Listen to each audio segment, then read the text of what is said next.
Olá, malucos e malucas deste manicômio tributário chamado Brasil.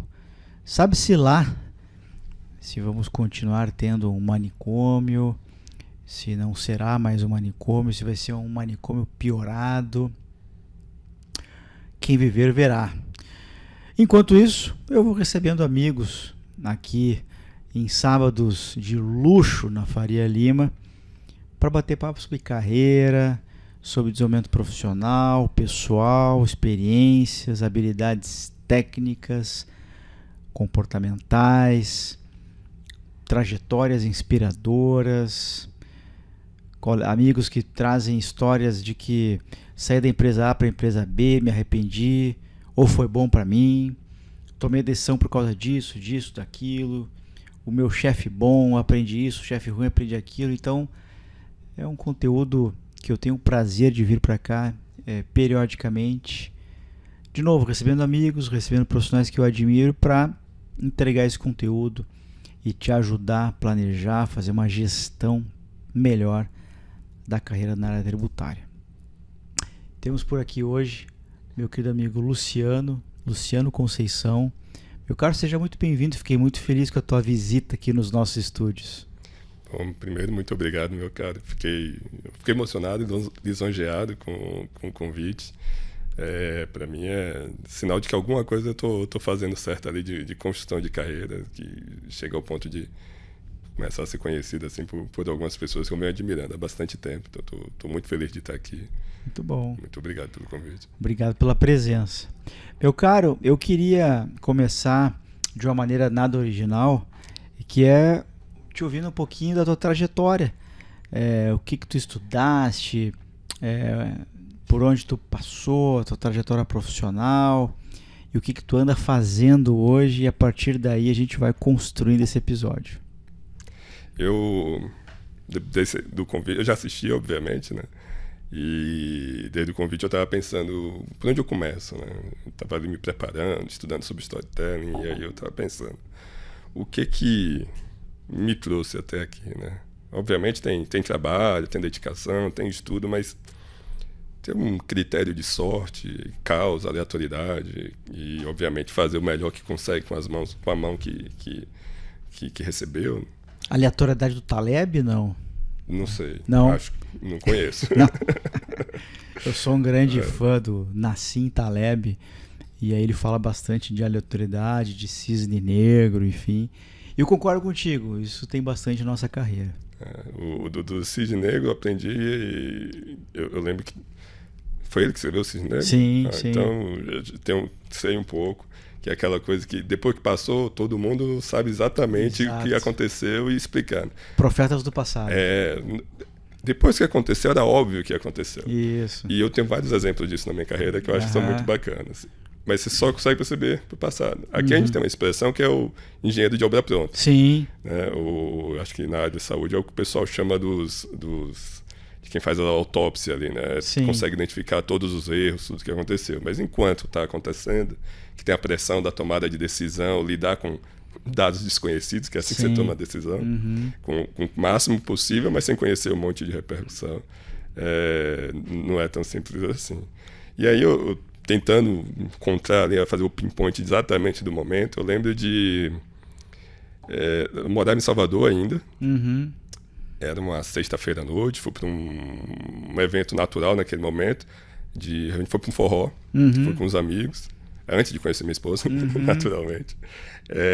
E é frio, porque é da época de São João, mas é frio para Salvador, não o frio que eu fui acostumado aqui em São Paulo, e não é o frio de Curitiba. Sim, verdade. E enquanto eu estava ali conversando com uma colega, eu lembro que ela falou assim, que ela queria trabalhar com consultoria. E eu sabia o que eu queria fazer, mas eu não conseguia nomear. E muita coisa acontece assim na vida, né? Eu tenho uma filha, eu consigo ver que ela tem o sentimento, mas ela não sabe nomear ainda, né? E esse foi um momento interessante, que fiquei sabendo sobre isso, perguntei um bocado para ela, e quando eu cheguei em casa, depois de parar ali naquele cachorro-quente, aquele dogão que comia antes de chegar em casa, que a idade permitia, agora muito. Não dá mais. Eu lembro de chegar à noite e ficar pesquisando, né, o que era, descobrir depois o que era Big Four, e aí as coisas foram acontecendo ali com um pouquinho de sorte. Eu já fazia direito. Eu fiz ensino médio numa escola em São Paulo, era muito famosa, mas no resto do país eu acho que mais, que eu estudei no Cefet, que era o nome da época. Sim. Que era o Centro Federal de Educação Tecnológica. Lá em Curitiba tem. Hoje é IFE, então deve ser IFE Paraná, eu estudei no IFE Bahia. O pessoal ainda chama de Cefet, sabe? E tem cursos superiores em engenharia também. E quando eu estudei era Cefet, mas chamavam de Escola Técnica Federal, que era o nome anterior. Eu fiz ensino médio, mas os professores do ensino médio eram os mesmos professores dos cursos técnicos de física, química, todas essas áreas, e da graduação também. Sim. Então, eu tinha uma base boa de exatas, e eu tenho um conhecimento bom por causa disso, mas bom para advogado, não para engenheiro. Sim. Matemática para advogados. Matemática para advogado. Então eu consigo fazer cálculos que não são muito ortodoxos para advogados, que engenheiro vai achar brincadeira ali de criança, mas me ajudou bastante. Eu fiz isso, aí eu fui fazer vestibular, minha primeira opção era jornalismo, não era direito. E aí, por algum motivo, eu não pude fazer a segunda fase do vestibular da Federal, da UFBA, né?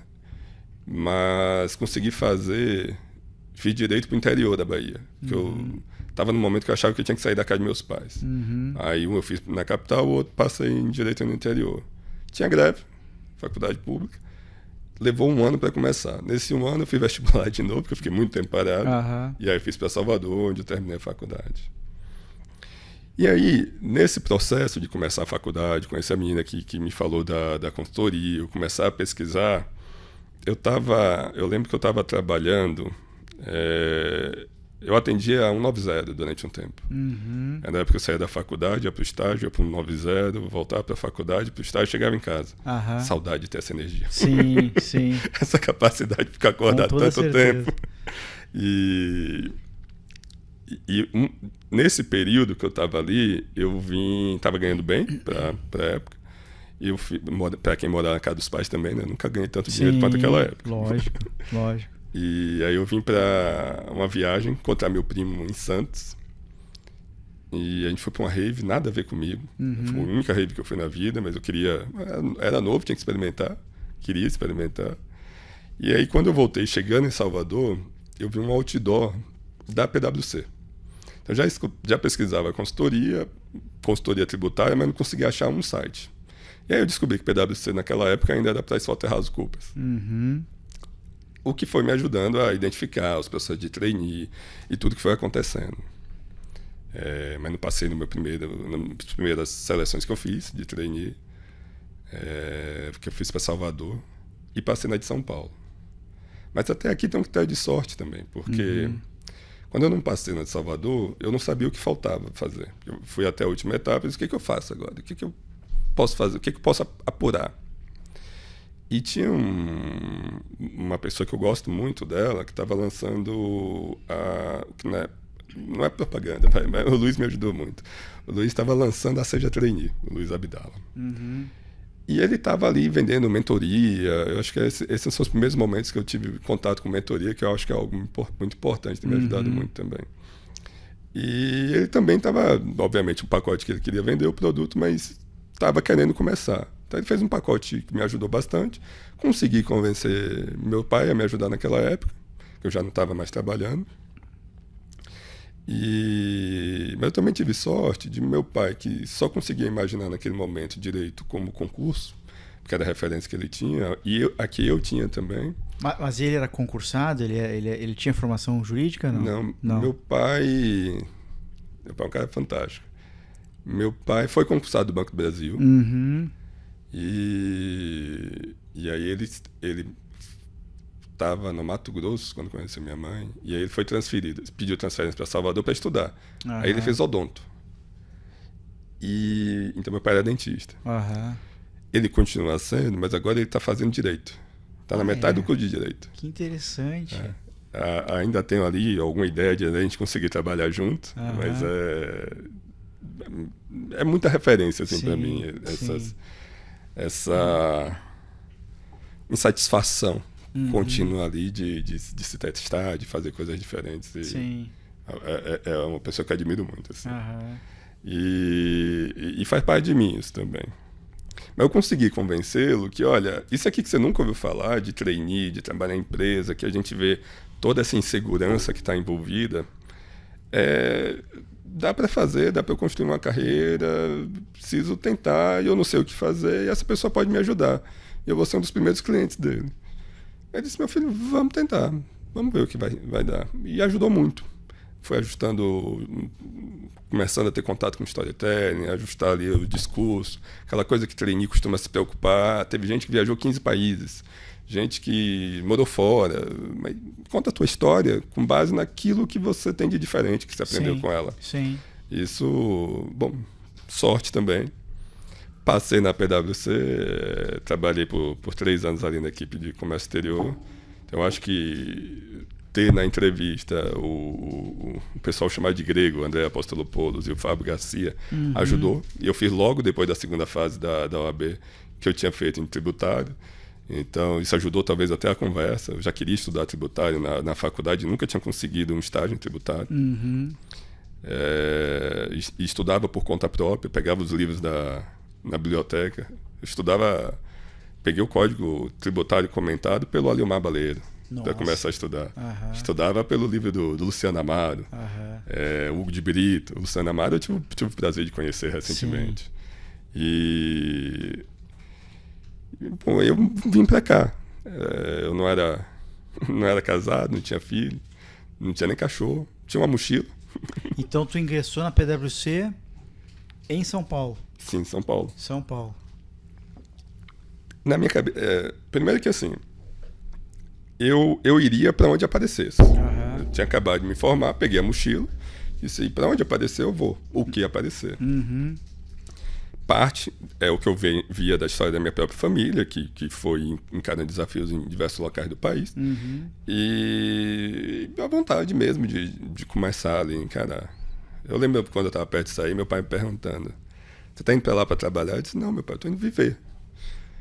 Eu vou trabalhar, mas eu vou fazer amizades, vou conhecer pessoas, vou... Sim. Na época eu namorava, então eu não planejava namorar outra pessoa naquele momento, mas... bom, aconteceu também que foi quando eu conheci minha esposa, foi aqui em São Paulo já. E eu vim começar a construir minha vida aqui, mas não sabia quanto tempo ia ficar, então tinha um curso de pós-graduação que eu estava buscando ali para fazer já em tributário, e tinha o do IBET. Aí o pessoal comentava que era muito teórico. Eu disse, bom, a minha prática aqui de trainee, ela é bem pragmática, bem operacional. Então deixa eu pegar do outro lado e trazer a parte teórica. E eu tinha aquela... Quando a gente é jovem, a gente não conhece tanto quanto a gente não conhece, né? E para mim, o que eu tinha de maior diferencial era a capacidade de pegar rapidamente as coisas. E eu lembro que na primeira aula eu precisava estudar para fazer um texto, para responder as questões. E eu lia o Linguagem e Método, ali o primeiro capítulo, eu não conseguia entender nada do Paulo de Barros. E eu continuava a estudar, até finalmente conseguir entender. Eu fiz aula como ouvinte, hoje eu consigo explicar a regra matriz com facilidade, mas na época eu lembro que até isso ia me desafiando. Eu fiz a pós, o que foi me ajudando a ter oportunidades na própria PwC. Teve um... E aí sempre em Customs lá? Em Customs, lá eu comecei na área de comércio exterior. Essas coisas acontecem. Quem sabe faz ao vivo, hein? Faz ao vivo, Quem sabe faz ao vivo. Não vamos cortar, vai continuar essa aqui. E em Customs... Mas tinha eu e uma outra trainee. Ela estava muito mais próxima dessa parte de comércio exterior mesmo. E eu acabava participando mais de projetos relacionados mais a tributário. Então eu fazia coisa de comércio exterior, de aduaneiro.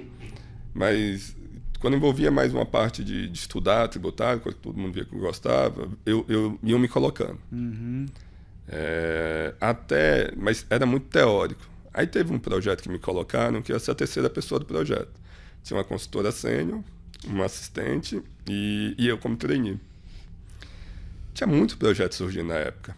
Antes, foi em 2013, segundo semestre, muita empresa vindo para o Brasil. Aliás, primeiro semestre de 2014.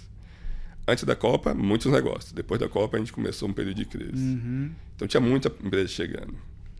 E a consultora sênior precisou sair para ir para outro projeto. Depois, a assistente precisou sair. Eu fiquei no projeto para trabalhar com a Elisa Paulucci. E ali foi uma outra sorte que eu tive também. E consegui começar a colocar para botar para jogo aquilo que eu tinha de conhecimento de matemática que eu tinha que lembrar. E eu lembro que é um período que a gente se questiona tanto, que eu achava que eu sabia bastante Excel. Obviamente ainda tinha muito para aprender. Mas eu lembro que a primeira fórmula que eu fui colocar, e aí eu ficava nos projetos teóricos e minha colega nos projetos mais práticos. Ali estava voando no Excel. Eu fui fazer uma soma e eu não conseguia. Eu disse, como é que eu estou errando a soma? E o Excel estava em inglês, não ia botar igual soma, era igual soma. Coisa simples. Eu levei um tempinho ali, vem toda aquela ansiedade do jovem, né? Mas esse projeto me criou muita oportunidade. Era um projeto, acho que posso falar, a Lindt, ela está aqui no Brasil agora. Eu costumo dizer, ela trouxe a Lindt para o Brasil, obviamente. Participei de um pedacinho. E nas fases seguintes eu sempre participava do projeto, né? Então isso também foi uma sorte que eu tive ali de estar naquele momento não alocado ali, era um dos poucos momentos. E isso também foi me trazendo oportunidade. Com a Elisa eu fui trabalhar na BMW depois. Em São Paulo ou lá em Araquari? Tudo aqui. Tudo aqui. São Paulo, Eu fui várias vezes. Cheguei a cogitar mudar muitas vezes. Mas eu cogitei muitas vezes sair de São Paulo. Mas tenho ficado cada vez mais aqui. Parece difícil sair. Sim. Mas fui para lá, fui para Araquari. Fui para Joinville, visitava. Quando a gente se casou, quando eu casei com minha esposa, a gente foi lá para Santa Catarina também, viajou por... enfim, ali no litoral de Santa Catarina, a cada 100 quilômetros você tem 2 cidades fantásticas, né? Pequenininhas, mas incríveis. Então, a gente passeou por lá. E eu fiquei uns 4 anos na BMW. Aí também aprendi muita coisa. Eu ia para uma vaga de contencioso. Durante o processo virou, porque o colega que estava com os regimes especiais, ele mudou de TEX para controladoria. E aí me chamaram para essa vaga. Teve uma fase de adaptação minha ali, de entender o que era. Mas me criou uma casca que eu acho que nada é mais difícil de entender do que o Inovar Alto. Acho que qualquer coisa que eu estude hoje eu consigo entender. Pegou aquela época ali, Porque eu cheguei em 2013 em São Paulo, 2016 na BMW. Peguei Inovar Alto, peguei Rota 2030, eu parei aí. Peguei Mover, né? Eu fui até aquela fase de discussão ali, de consulta pública do Rota 2030, para evitar o que aconteceu com o Inovar Alto, que foi condenado na OMC, né? Foi denunciado e o Brasil teve que mudar. FCI, né? FCI, calculei muito FCI. Sim. Foi o período que eu mais tive contato com SAP, desenhando transação para construir cálculo. E FCI é um negócio que até hoje eu tenho uma lembrança boa assim, e eu vejo que ainda gera muita dificuldade, porque é um negócio complicado ali, mas interessante. E nesses 4 anos que eu fiquei lá, eu comecei assim com os regimes especiais, era para mudar a cultura tributária da empresa, né? Eu acho que a planta era de 14, eu acho, então tinha 2 anos de planta. Era uma importadora que virou uma fabricante, era outro mundo, né? Então tinha compromissos para assumir, controles para criar, participei muito nisso. Benefícios para capturar, que também foram coisas bacanas. E desafios para caramba. Uma coisa era chegar na PwC junto com outros 500 trainees, vindo do país inteiro. Sim. E eu senti essa mudança para a BMW, para adaptação. Primeiro que eu chegava sozinho, né? E talvez alguma expectativa que eu estava criando ali diferente, né? De como ia ser a chegada. Mas tinha também um aspecto que eu era um júnior para pleno na PwC, então eu era assistente de 2º ano que ia ser promovido para consultor, faltava alguns dias. E quando eu fui chamado para a BMW, eu dei o pulo ali, pulando a cadeira de pleno direto para sênior.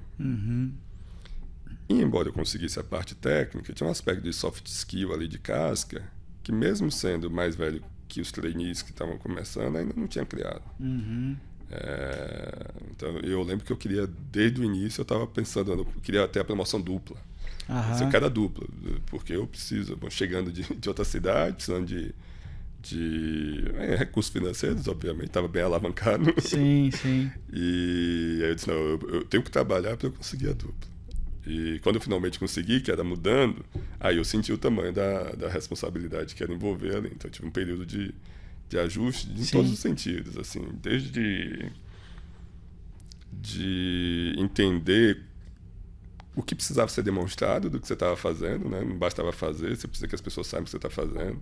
Você precisa concluir, né? Às vezes tem muita iniciativa e tem uma pouca acabativa. É uma palavra feia, mas maravilhosa. Porque depois que eu aprendi essa palavra, eu disse, é horrível, mas faz todo sentido. E não adianta você ter 800 iniciativas maravilhosas, se você não acabar nada, você vai atrapalhando ali. Então, às vezes estava girando muitos pratos, mas não entregava nenhum. Ou não parecia que estava entregando ali. Então, você tem que ter a acabativa e tem que ter a visibilidade dela. Mas também tinha um aspecto de... Eu tinha vindo da faculdade de Direito, comecei uma pós muito teórica e tinha uma certa característica minha de ser uma pessoa muito teórica ali aparecendo. E quando era novo, eu queria demonstrar o conhecimento que eu tinha. Então eu cheguei lá querendo demonstrar o tanto que eu conhecia. E quando você muda eu brinco, quando você sai desse lado da força e vai para o outro, na empresa a pessoa não quer ter discussão teórica. Não. É assim, é above the line ou é below the line. É caixa resultado. Me mostra a geografia contábil e me diz se eu posso fazer ou não. Sim. Se eu não posso fazer, o que acontece? E aí eu fui aprendendo isso. E estar numa empresa alemã, nessa parte de objetividade, ajudou muito. Não só a lidar com preconceitos sobre o perfil da pessoa alemã, que a gente vai vendo, conhecia mais por filme do que qualquer coisa. E também as técnicas, as formas de trabalhar ali. Chegou um momento que o pessoal dizia que eu estava objetivo demais, eu precisava dar uma aliviada, porque eu precisava tratar bem as pessoas também, né? E eu não tratava mal, mas às vezes eu deixava de dizer um obrigado, porque é o meu trabalho, é o trabalho da pessoa, a gente está fazendo, a gente está seguindo, não é importante. E aprendi muita coisa lá, né? Trabalhei muito com controladoria, então fazia projeções de cenários. Já trabalhava com uns 30 não, mas tinha uns 3, 4 cenários de reforma tributária que a gente já discutia ali, desenhava cenários. Ali eu quase mudei de área algumas vezes, para jurídico, para controladoria, para até relações institucionais. Considerei ali, a gente foi conversando, mas acabei mudando para a Embraer. E a Embraer eu entrei... Aí você vai para São José dos Campos? Não. São Paulo mesmo? Tem um escritório aqui. A Embraer tinha acabado de mudar. Eu mudei para a Embraer num momento de... talvez você lembre das notícias, que tinha muita conversa de que ia ter um deal da Embraer com a Boeing. E aí as informações que a gente recebe por notícias, elas não são tão precisas. Então tinha um mega deal da aviação comercial que estava para acontecer, a empresa estava se preparando para isso, e tinha um escritório novo aqui. Já tinha um, aí foi para um outro mais moderno. E eu entrei na empresa, não lembro se foi 2 de março, não, foi ou comecinho de abril ou finalzinho de março. Mas eu lembro que quando eu fui entrar, eu estava em Jacobina, no interior da Bahia. Jacobina. Fazendo uma viagem surpresa para comemorar os 60 anos do meu pai. E hoje era óbvio que a pandemia ia chegar naquela situação. Sim. Né? Mas na época eu não conseguia ver essa obviedade. Me cobrei isso em alguns momentos, mas disse, é mais fácil você ser engenheiro de obra pronta. Tem duas coisas que eram óbvias, né, na época. Uma que ia acontecer a pandemia, entre aspas, e outra que ela ia demorar 2 anos, né? Quando, na verdade, a gente percebia todo mundo falando que 2 semanas vai demorar 2 semanas, né? Então... E aí eu lembro que eu estava em Salvador e estava todo mundo perdido. Não só no começo da pandemia, mas ao longo dela também.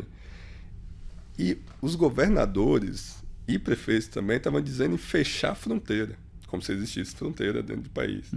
Mas fechar aeroporto, fechar a entrada de cidade. Então, obviamente, começa por São Paulo, que é o que tem maior movimento de aeroporto. E estava dizendo, não vou deixar sair mais avião, nem chegar vindo de São Paulo. Eu lembro de... E tinha poucos meses antes, eu acho que tinha tido uma greve de caminhoneiro. E aí, naquele momento que começou a pandemia, as pessoas estavam comprando tudo no supermercado, porque ninguém sabia o que ia acontecer. E eu estava no interior da Bahia, no Agreste ali, sem nem ver TV. Aí, um terceiro dia que eu estava lá, quarto dia, que eu ia ficar 2 semanas, eu fui ver o jornal. É um dos poucos momentos que eu me desliguei ali. Minha filha estava com 6 meses e meio. Acho que ainda não dormia direito. Sim. Não sei não, 9 meses. E quando eu vi, eu disse, o que está acontecendo? Eu me sentia... Já viu aquele João Travolta, assim, no meio do incêndio, tipo, olhando para o lado? O que está acontecendo aqui? Sim. Ou aquele cachorrinho ali digitando no meio do incêndio dentro de casa. Sim. Eu disse, gente, o que aconteceu? Eu desliguei a TV e eu liguei no Walking Dead. Sim. O que está acontecendo? E eu precisava mudar de emprego, porque eu já tinha aceitado a proposta da Embraer e dito que ia sair. Eu disse, se precisar, eu vou andando daqui. Não iria, obviamente, mas eu preciso fazer isso. Eu cheguei em São Paulo, depois disso tudo, e assim, passei o dia ligando para a TAM e para... Não lembro se era também, para a linha aérea, e tentando pelo site, pelo celular, e nada conseguia. Chegou no meio da tarde, falei para minha esposa, vamos para onde? Vamos para o aeroporto e a gente tenta lá chegar e antecipar 10 dias de viagem, sei lá, 5 dias, porque a gente precisa voltar. E a gente chegou lá no aeroporto, conseguiu antecipar, achar um voo para 6 horas depois, ainda deu tempo de tirar um cochilo em Salvador e voltar. E cheguei em São Paulo, cenário apocalíptico, porque eu não vi a cidade parando, eu não sei como foi o processo, mas quando eu cheguei, eu cruzei, eu morava na Anastácio, na Vila Anastácio, na Zona Oeste. Um período que eu fazia, um percurso que eu fazia em 50 minutos, sem chuva, com trânsito normal, um dia de chuva terrível, uns 3 horas, 4, eu fiz em 15 minutos, para poder fazer exame médico, entregar computador, pegar o outro. Disse que loucura. Mas comecei não só em São Paulo, como dentro de casa. E fiquei quase todo o período de Embraer desse jeito. E muita virada lá também. A Embraer ela teve um cenário que toda a aviação comercial, naquele período, ela parou no mundo. E, obviamente, você atrasar pagamento, encomenda de aviação comercial, só estou falando de informação que é pública. Sim. Você tem um impacto grande disso. Até ela ter a virada da aviação executiva, que é aquele momento em que começou a vender mais jatinho, porque tinha gente que tinha dinheiro para conseguir viajar e, eventualmente, não estava comprando, e começavam aqueles consórcios também de a sociedade de comprar... Cotas, né? Cotas ali. As compras coletivas de jatinho. E então começou a recuperar ali. Mas no começo foi uma pancada. O deal que ia acontecer com a Boeing foi cancelado. A Boeing, além desse problema, teve outros que ela teve também. Ela teve da aviação comercial, teve da porta do avião. Eu lembro. Precisou de recuperação e de apoio, uma baita injeção de dinheiro do governo americano. Então não ia ter deal. Agora eu consigo dizer com muita clareza. Naquela época ninguém estava sabendo disso. Então teve um carve-out que foi feito, depois um carve-in, então era um período muito intenso.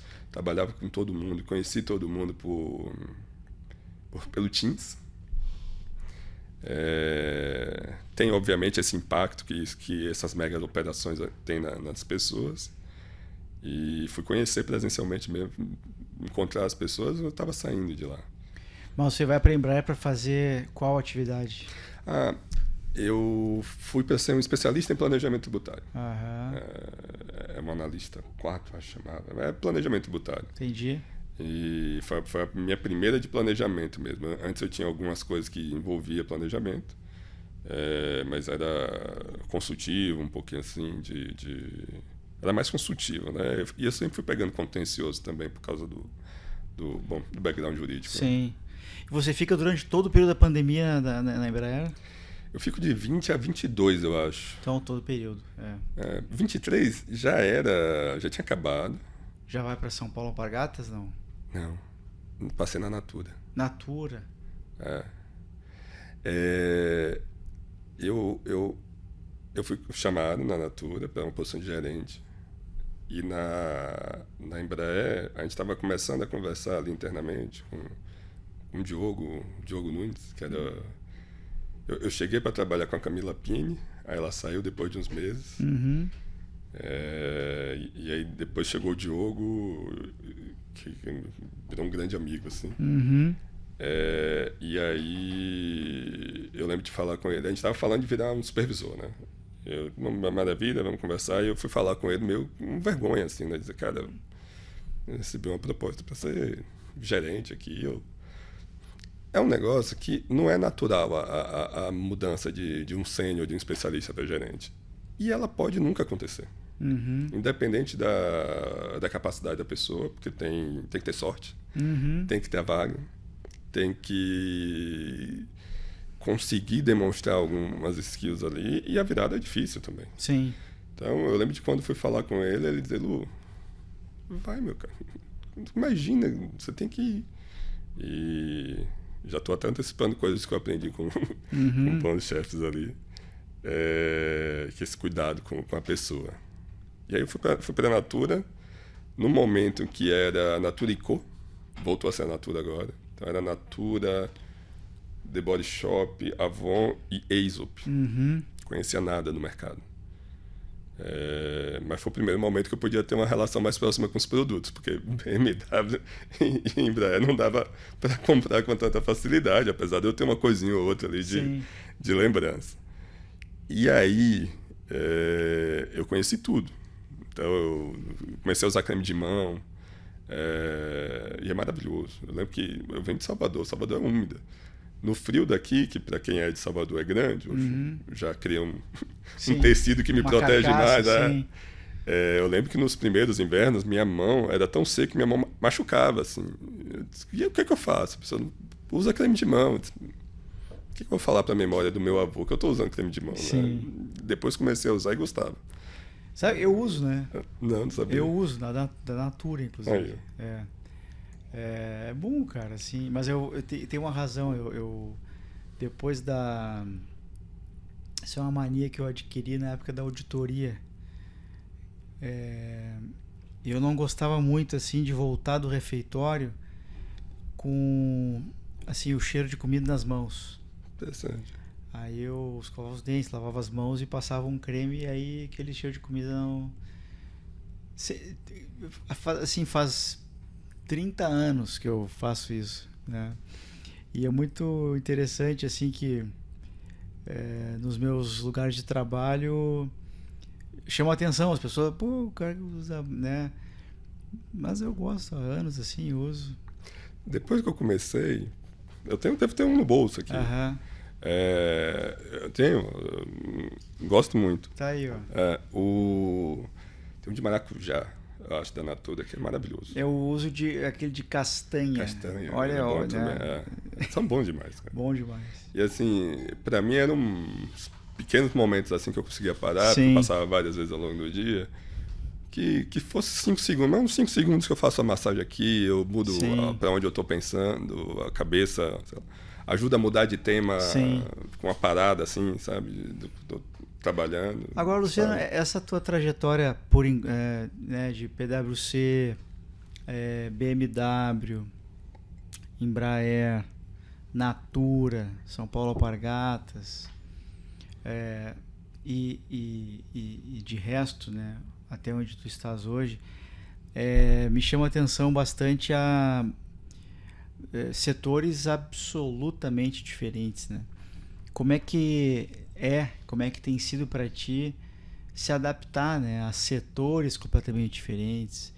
É normal tu sair de uma empresa farmacêutica e para outra, ou automotiva para outra, ou de um banco para outro, e tu precisa entender a cultura, a governança, um pouquinho desse novo negócio, porque em tese o resto você já conhecia, mas você Não, você muda ali completamente de setores, né?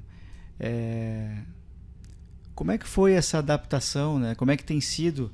Você consegue se adaptar rápido? Como é que é isso para ti? Agora sim. A minha primeira mudança ali da PwC para a BMW, eu demorei mais para me adaptar. Uhum. Depois, eu consigo ver mais similaridades. Eu conheço modelos diferentes de trabalho, Uhum. né? Cultura também. Sim. Cultura eu demorei para conseguir entender. Mas hoje eu consigo. Tem uma coisa que foi o que me levou para tributário. Eu sou meu nerd. Uhum. Meu geek ali, né? Então eu gostava muito de estudar. E uma coisa que eu queria era... A primeira era um pavor a me acomodar. Uhum. Eu acho que eu achava que eu não tinha esse direito. Ainda não quero. Não sei se tenho ou não esse direito, mas é algo que eu não quero. E então eu queria manter aquela curva, porque o começo de BMW ele foi difícil ali para mim de adaptação, mas foi de uma mudança, de um aprendizado, de uma virada imensa assim, para mim. Mesmo que na consultoria eu consegui aprender muitas coisas diferentes, de muitos temas diferentes a cada projeto. Uhum. Mas tinha uma coisa diferente de você estar em house, que você é o responsável pela decisão. Uhum. Obviamente você vai ter líderes ali que vão participar, mas eu era um analista assim, eu tinha que chegar com a informação mastigada, uma leitura muito pronta. Eu recebia orientação de alguma coisa que eu não estava vendo para conseguir pesquisar, mas o cenário eu ia montar e era difícil não sair com a recomendação. Sim. Então eu fazia parte da decisão, mesmo tendo outras pessoas responsáveis por ela. Então isso me dava uma forma diferente de ver. E esse quebra-cabeças que existe em tributário, essa construção de mapa ali nesse puzzle que eu gosto de fazer e falar, ela é a mesma em qualquer local. Os tributos são os mesmos. Uhum. Você vai ter leis diferentes, porque você pode ter leis específicas, regras específicas, aqueles que têm incentivos específicos, mas até os incentivos, eles tendem a ter... não é muito diverso, depois você conhece, então eles tendem a ter uma estrutura parecida, contraprestações parecidas, obrigações parecidas. Uhum. Então isso ia me ajudando da parte técnica. Uhum. De cultura, eu sempre gostei muito e fui descobrindo cada vez mais de trabalhar com pessoas, de conversar com pessoas que pensam na vida diferente da forma que eu penso, que veem a vida da forma diferente, né? Que tem outras culturas. Tomo mais cuidado.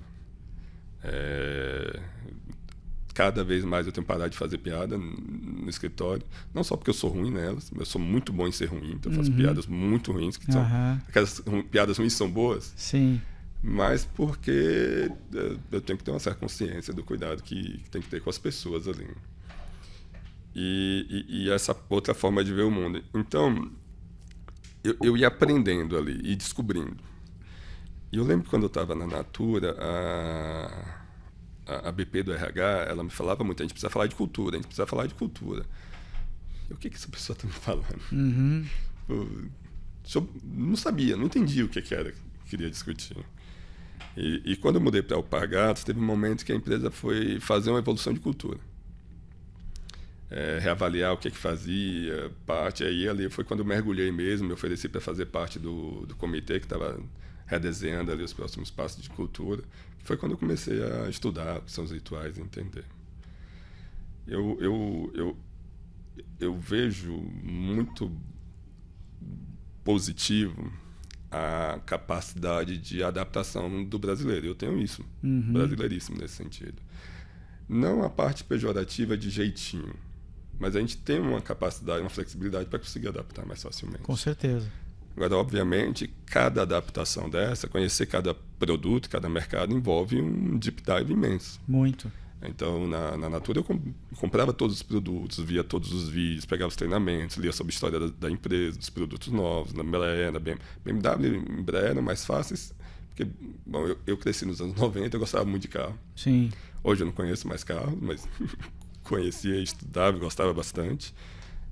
As aeronaves da Embraer é o sonho de quase todo brasileiro. Todo brasileiro admira de alguma forma, Sim. A Embraer, então é maravilhoso. E nos outros eu ia mergulhando ali para entender o que tinha de especificidade do produto, as diferenças entre eles, diferença entre os serviços prestados. Eu tive uma passagem, por exemplo, Mas isso foi uma tarefa tua, um trabalho teu, solitário, ou procurando outras áreas, participando de simpósio do negócio? O que... Não era sozinho. Então tinha sempre alguém que... Tinha sempre uma oportunidade que aparecia. Então, alguém que estava ali há bastante tempo, que me explicava o que aconteceu. Eu sempre ia participando do contencioso de alguma forma. Então, na BMW, na Embraer e na Alpargatas, eu era responsável pelo contencioso. E quando você está no contencioso, você pega a história da empresa. Muito. Na Alpargatas, por exemplo, eu analisei um processo da taxa... não vou lembrar o nome dela. Antes da taxa Siscomex. Eu analisei PI 770. 770, né? Que é a lei complementar 770. E são coisas que faz parte da história do país até. Eu gosto de história. Sim. Então, isso ia me ajudando a entender ali o que estava acontecendo. E sempre tinham... As empresas costumam ter umas histórias ali na internet sobre como ela foi construída, quais são os tipos de produtos diferentes. Então, eu estava sempre de olho nisso. E quando eu conversava com as áreas, na hora de fazer alguma análise de uma operação que queria mudar, uma operação que queria desenhar, sempre acabavam conversando ali, explicava o que já tinha acontecido. Sim. Tive sorte. Tanto na Natura quanto na Alpargatas, eu tive chefes que estavam há muito tempo na empresa. A Letícia, eu não lembro quanto tempo estava na Natura e Avon, mas já tinha mais de uma década. Mas isso era bom ou ruim para ti? Isso trazia perspectivas diferentes. Obviamente, quando está todo mundo chegando junto, é mais fácil fazer alguma mudança.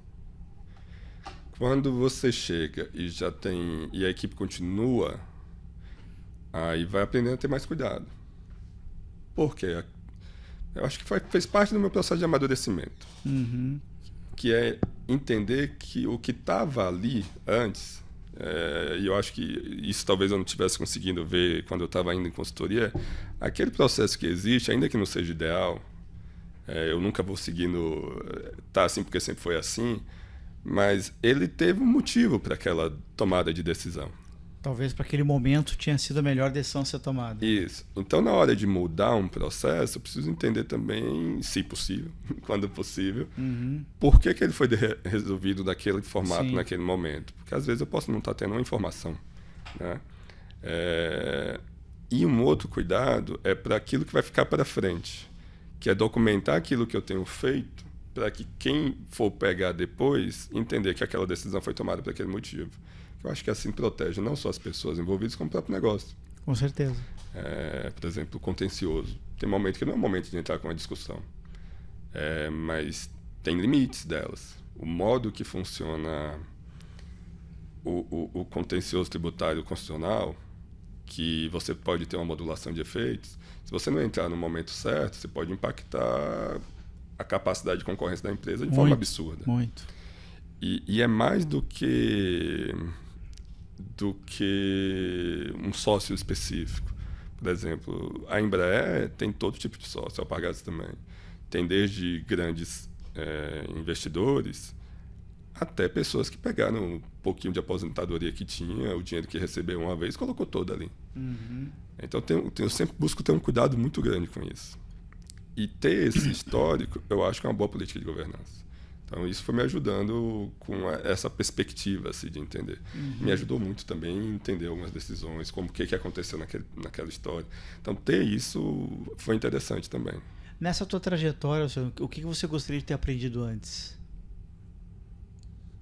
Eu estava me perguntando isso também. Parte de quem eu sou hoje, ou completamente quem eu sou, é ter vivenciado aquilo que eu fui vivenciando. Sim.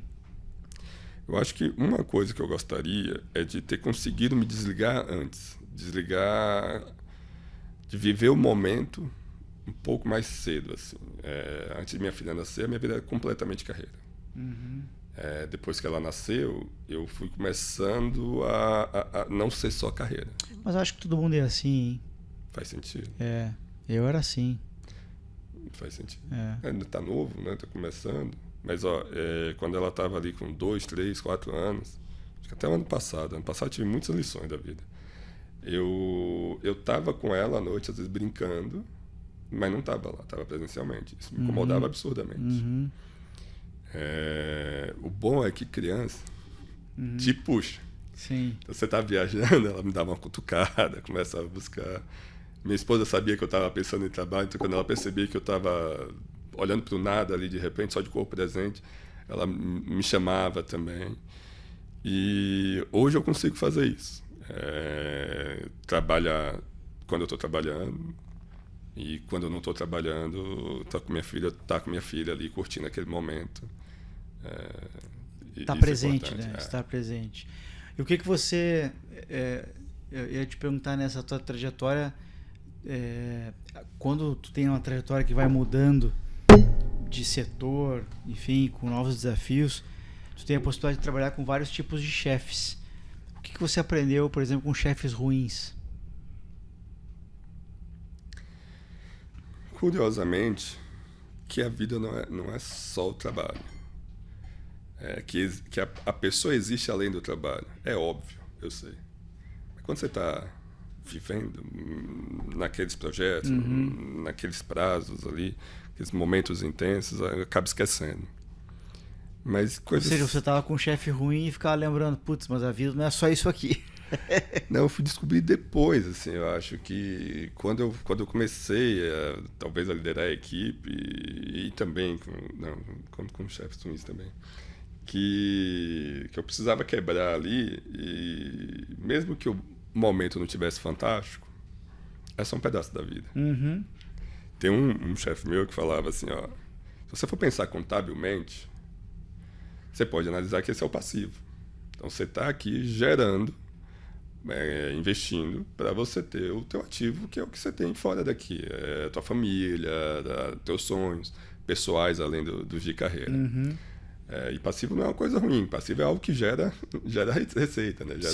Gera o ativo. Então, isso ajudou, até em momentos que eu cheguei a questionar se eu gostava mesmo do que eu fazia. Eu só queria, sou apaixonado pelo que faço. Mas tem alguma profissão que você, se você não fosse advogado, bom, você seria jornalista ou seria outra coisa ainda? Eu não sei o que eu seria, mas eu sei que eu sou mais coisas. Uhum. Eu sou um mediador certificado. Uhum. Isso me ajudou em diversos momentos. Eu fiz um curso de adestramento de cachorros. Uhum. Eu cheguei a ter 3 cachorros. Então eu sou um adestrador de cachorro também. Hoje não tem mais nenhum? Tenho 2. Tem 2. Um velhinho, pequenininho, e um filhote que já quase deixou de ser filhote, grandão. Então um de 10 quilos e de 40. Sim. Qual é a raça? O de 10 quilos é um poodle meu vira-lata. É um vira-lata que teve um poodle ali que passou na história da família dele. E o grande é um golden. Que eu podia ter estudado um pouquinho mais antes de trazê-lo para casa. Sim. Mas Porque tu mora em apartamento? Não? Mora em apartamento. Ah, tá. E ele tem uma fase de T-Rex, né? Depois que ele começa a ser golden, né? Eu não sabia disso. E aí foi quando eu fui fazer o curso de adestramento, porque só ver vídeo no YouTube de adestramento não estava sendo suficiente. Mas ele é muito inteligente, né? É muito inteligente. E eu digo, ele faz quase tudo que eu digo para ele fazer, assim, de comando, sai direitinho, consegue segurar energia para brincar, mas é muita energia para brincar também. Mas é muito inteligente esse cachorro. E o vira-lata também. Eu tinha outro vira-lata, esse segundo. Ele conseguia fazer coisa, abrir porta. Eu disse, o que está acontecendo? Eu estava acostumado com o primeiro vira-lata, meu poodle ali também, que ficava quietinho ali, não fazia muita coisa. Esse segundo chegou todo descolado ali. Meu Deus do céu. Mas foram aprendizados bacanas esses. A reforma hoje, Luciano, eu vou te perguntar isso porque para alguns profissionais ela não é uma realidade. Estão atuando, por exemplo, em em diretos ou international tax, por óbvio, acabam lidando menos com reforma. Talvez por não serem gestores, enfim. A reforma para ti hoje ela é algo sensível, algo que você precisa estudar? Se sim, você está estudando como? Como é que você se abastece desse conhecimento? Dificuldade, né? Sim, todo mundo. Sim, ela faz parte da minha rotina. O meu core é de indiretos, minha parte mais forte ali, né? Depois que eu saí de comércio exterior, eu fui ficando cada vez mais forte em indiretos. Hoje eu estou com o Latam inteiro, não estou só... E aí, diretos, indiretos, previdenciário, contencioso. Mas continua fazendo muito parte ali. E eu estudo desde lendo, né? Identificando alternativas e soluções para aqueles questionamentos que vão me perguntando no dia a dia, participando de grupos, vendo as dúvidas dos outros também, como os outros estão resolvendo, mesmo que eu não decore ali naquele momento a resposta, não grave, eu sei que aquilo foi uma dúvida de alguém e eventualmente quando alguém me pergunta, e já aconteceu isso, sei ou com quem falar, ou consigo ver um histórico em algum dos grupos que eu já participei, que vai ajudando ali a dar uma linha ou outra. Mas obviamente vejo os vídeos, vejo as palestras, converso com os amigos ali também, e é como eu consigo fazer para me manter atualizado. E que tipo de profissional tu acha que tu tá te tornando agora ou vai te tornar com a reforma? Eu mais próximo do negócio. Sim, é unânime isso. Acho que já vinha acontecendo. Talvez parte disso seja só um amadurecimento meu, daquilo que eu comentei lá de começo, que eu queria ser super técnico, até entender onde estava a dor do outro e realmente fazer a tradução. Fiquei bom nisso. Consegui explicar de forma simples, tributária. Mas, às vezes, você receber um questionamento não diz o que quer ser realizado, o que precisa acontecer no negócio. Às vezes a pergunta é uma, mas a operação que vai ser realizada é outra. Então, estar mais perto do negócio faz parte ali da reforma. Com certeza. E tem uma revolução tecnológica acontecendo ali também, né? Aliás, quanto não está acontecendo a revolução tecnológica, né? Que vai mudando a forma de ler, de identificar também as coisas. E quando você não está debruçado na lei ou na reforma ou nos planejamentos, quem é o Luciano que não está no LinkedIn? Acho que pai. Muito da minha vida está em volta dela ali. Eu sei que eu preciso manter a individualidade, eu sei da importância de tudo isso, mas eu tenho uma felicidade muito grande de estar nesse período ali, de tentar aproveitar essa primeira e segunda infância. Eu acho que na adolescência ela não vai querer muita conversa comigo. Não, já vou te preparando de novo. Então tentar estar perto ali, então ela tem uma vida social ativa, aniversários, eu conheci muito mais gente. Foi a primeira vez que eu comecei a ter amigos fora do ciclo profissional. São os pais dos coleguinhas, né? Eu conheço meus vizinhos de prédio. Sim. Desde que eu cheguei em São Paulo, 13 anos atrás, eu devo ter morado em 6 ou 7 locais diferentes. Esse é o único que eu conheço meus vizinhos. Eu não conhecia ninguém. Sim. E aí eu desço, vou pro parquinho, a gente faz evento, faz churrasco na piscina, farofada. Então, muito em volta disso. Mas eu gosto de estar com meus cachorros, eu gosto de estudar, eu toco violão. Mas para minha filha é suficiente ainda. O que você gosta de tocar no violão? Eu gosto de tocar rock nacional dos anos 80, 90. Aquilo que eu cresci ouvindo. Legião, né? Legião, eu confesso que eu tenho menos paciência atualmente. Eu era apaixonadíssimo, mas talvez eu tenha atingido meu limite de Legião. Entendi. Então, comecei querendo tocar Legião, aprender. Hoje é difícil. De vez em quando eu toco um outro, mas é bem difícil. Mas aí, um Lulu Santos, sim, um Skank, um Jota Quest. Também músicas que eu gosto muito de Beatles. Acho que tô na última geração que ainda gosta de Beatles, parece, né? As que vêm depois parece que não estão gostando tanto. Tô ensinando minha filha. Sim. Ela tá curtindo. E eu gosto de videogame, eu gosto muito de jogar videogame, jogo bem menos hoje do que eu jogava. Minha filha tá começando a jogar comigo. Eu gosto de cozinhar. Eu gosto de fazer um churrasco. Fiz um curso de para aprender a fazer churrasco também. Foi um momento que eu disse, eu não tenho que fazer alguma coisa que não seja só trabalho. Sim. Vou fazer um curso só para ser feliz. Aí foi um de churrasco, aprendi algumas coisinhas ali para conseguir ficar palatável. E sou muito tranquilo, assim, sabe? Gosto de andar com meu chinelo ali, ter uma coleção infinita de chinelo agora, praticamente. Eu também, E de participar ali dos grupos do prédio, sabe? De encontrar os outros pais que têm as crianças também. Estudo muito sobre educação ainda. Sim. Eu acho que tributário ficou mais fácil depois que minha filha nasceu. Assim. Sim. Eu lembro que para escolher o método de alimentação, de introdução alimentar, tinha 3, 4 escolas diferentes. Sim. Se isso comparado às 2 escolas de tributário, está muito tranquilo. Sim. E depois, quando ia mudando de turma, os tipos de método de ensino. Acho que é isso, assim. E pra gente fechar, Luciano, eu queria saber os teus pitacos culturais. O que você indica aí de... Pode ser uma coisa ou outra, né? Um livro, um filme, uma série, um podcast que você vem ouvindo. Tem o podcast do...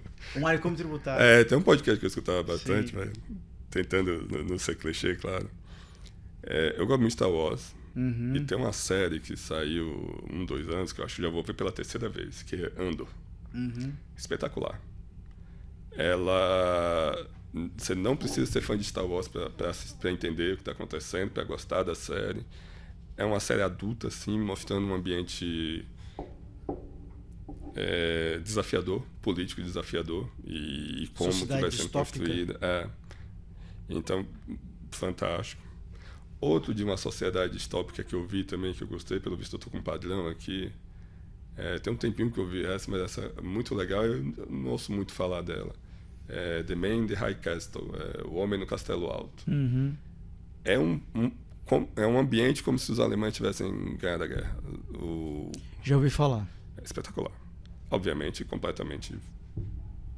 É espetacular não pelas consequências, fazer um disclaimer aqui, mas pelos desdobramentos que foram sendo trabalhados nela. Também gosto de eu vi a primeira temporada de Fargo, que é uma série que foi descrita como um humor sombrio. Eu não sei se essa é a melhor perspectiva. Ela tem um quê policial, com uns desdobramentos ali da vida que eu gosto. Livros... Eu leio mais livros técnicos, mas teve um que eu ganhei de aniversário, ano passado, que fui ler esse ano. Torto Arado, eu devorei aquele livro. Sim. Achei fantástico. Eu gosto de jogar videogame com minha filha. A gente achou uns joguinhos que dá para jogar de 2. São muito colaborativos ali, e muito... Eles têm uma história profunda, mas a criança vê só a parte bonitinha. Então tinha um que eram uns bonequinhos de lã ali, que iam um ajudando o outro para conseguir superar os desafios. E tem um outro que a gente começou a jogar que é It Takes Two, que ela está curtindo muito. Acho que são esses assim, que eu conseguiria comentar, obviamente. Muito bom, meu caro. Muito bom, queria te agradecer mais uma vez a presença. Sabe que dessa tarefa hercúlea de chamar profissionais para vir num sábado de sol, né, que você poderia estar no parque com a filhota, a gente está aqui gravando, enfim, é do jogo. Espero que tenha sido divertido aí para você. Eu tenho certeza que esse episódio vai inspirar e ajudar muitos profissionais aí nessa área tributária.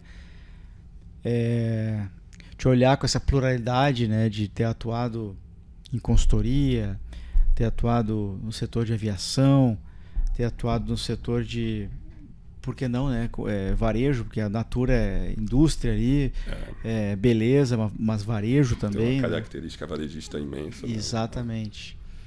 E o oceano vermelho ali da disputa, de velocidade, de implementação. Muito. Então, obrigado pela presença. Foi uma honra ter te recebido aqui. Eu tenho uns avisos aqui.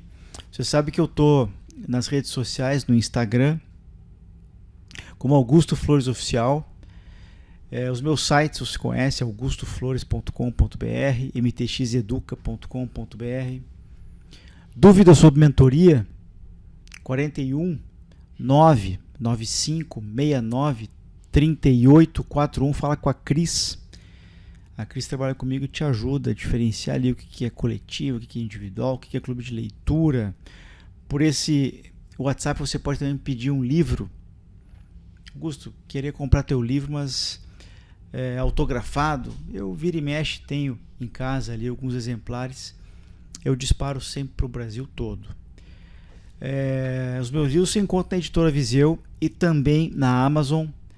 E eu queria agradecer os meus patrocinadores, a Bravo Matextec, que atua há mais de 10 anos no Brasil, com atendimento de mais de 10 mil CNPJs.